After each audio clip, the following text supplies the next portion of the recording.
Today we're going to look at topic 2.3, the sine law. First of all, we're going to look at where it fits into everything. When we look at trigonometry, there's two kinds we're going to look at. There's right angle triangles, and that is 90-degree triangles. To solve and figure out the missing sides of right angle triangles, we're going to use the sine ratio, which is opposite over hypotenuse, the cosine ratio, which is the length of the adjacent to the length of the hypotenuse, and the tangent ratio, which is the length of the opposite compared to the adjacent.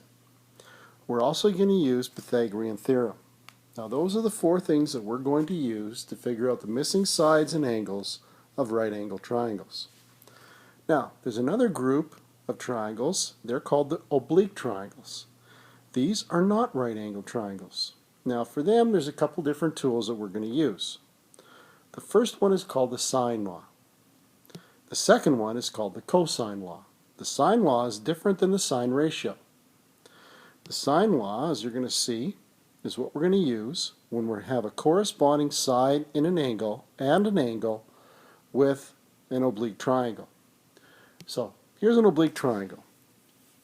We have angle A, opposite side A, angle B, opposite side B, and angle C, opposite side C. Now what we're going to do is we're going to say the ratios of these sides, side A compared to the sine of A, is going to equal side B compared to the sine of angle B, and that's going to equal side C compared to the sine of angle C. Now when we talk about a corresponding side and angle, we are talking about A and the angle A. So that's what we mean by all that. Now the cosine law we're going to look at in topic 2.4, and that'll be tomorrow.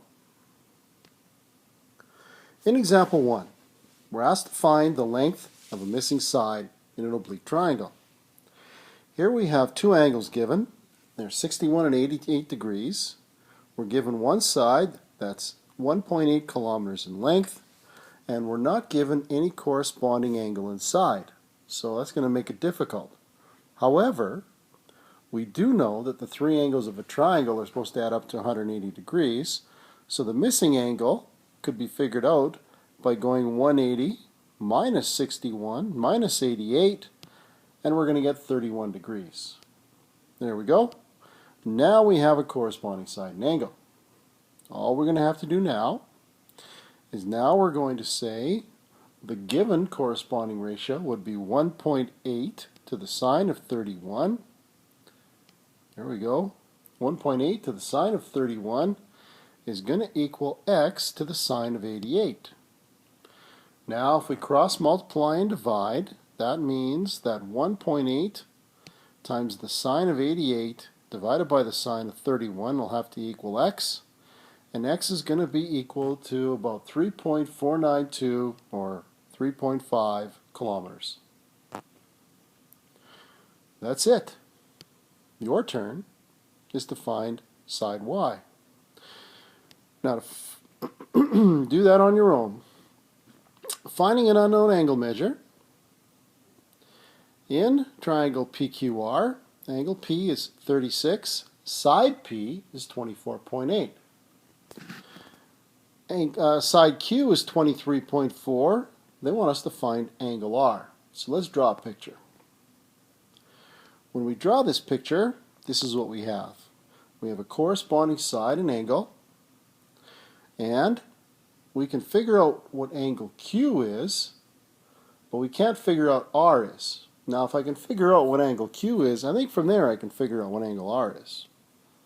So 24.8 compared to the sine of 36 is going to equal 23.4 compared to the sine of angle Q. Cross multiply and divide, and sine Q will be 23.4 times the sine of 36 divided by 24.8. That's going to give me sine Q is 0.5546. Now we have the sine ratio. We want to figure out the angle, so we're going to press sine inverse of 0.5546. and that's going to be 33.7 or 34 degrees.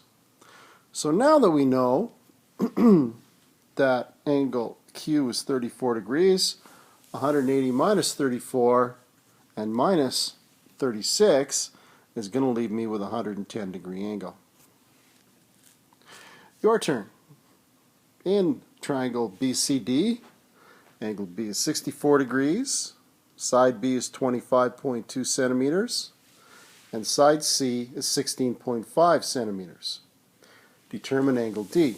Again, we're going to have to find angle C, and then we'll find angle D. So in this case, you're simply going to put 25.2 compared to the sine of 64 has got to be 16.5 compared to the sine of angle C. And if you cross multiply and divide, you're going to find the sine of C is equal to 0.5885.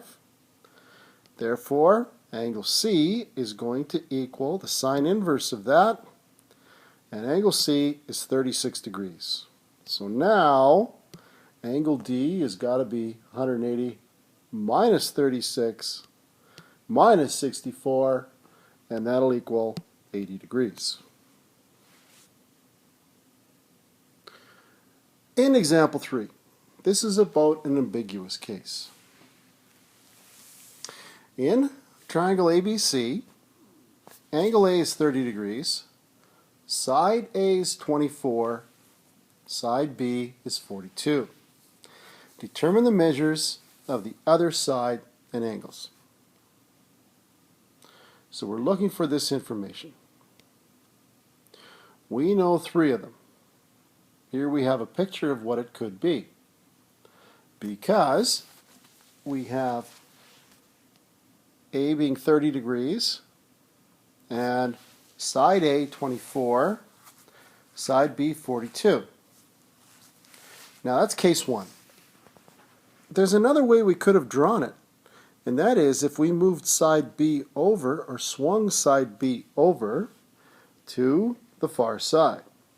For instance, in this top case, this is what it looks like, but we could have moved this over here to make this one. That's the difference. So what's going to happen is case 2 is going to be this one. Now if you look at just the measurements that we have, you're going to see 24 compared to the sine of angle 30 is going to be equal to 42 to the sine of angle B. However, in the second triangle, 24 sine 30 over sine 30 is going to equal 42 over the sine of B. That's exactly the same. Well, let's continue. See what's going on. You see, this is the picture we've got.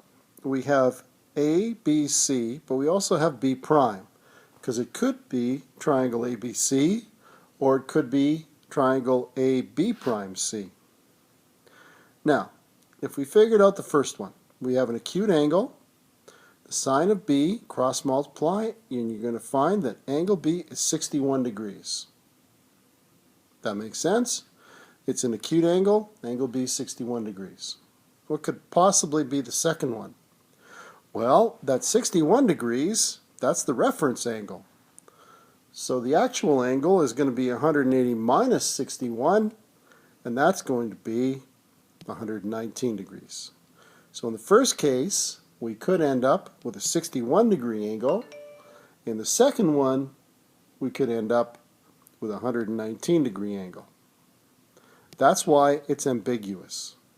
The rule for this is that if A, side A, is less than side B, there can be 2 different triangles with 2 different solutions. But if A was greater than B, and I'll draw a picture of that just above this, then there will be only one possible triangle. Here's a picture where side A is bigger than side B. There's no way we could swing it back and it's going to land on part of side B. Therefore, that's the situation if A is greater than B. The only time you're going to have an ambiguous case is when side A is less than side B. Your assignment for this section is to do page 109, 1 to 3, 4AC all the way up to 8AC, and number 9.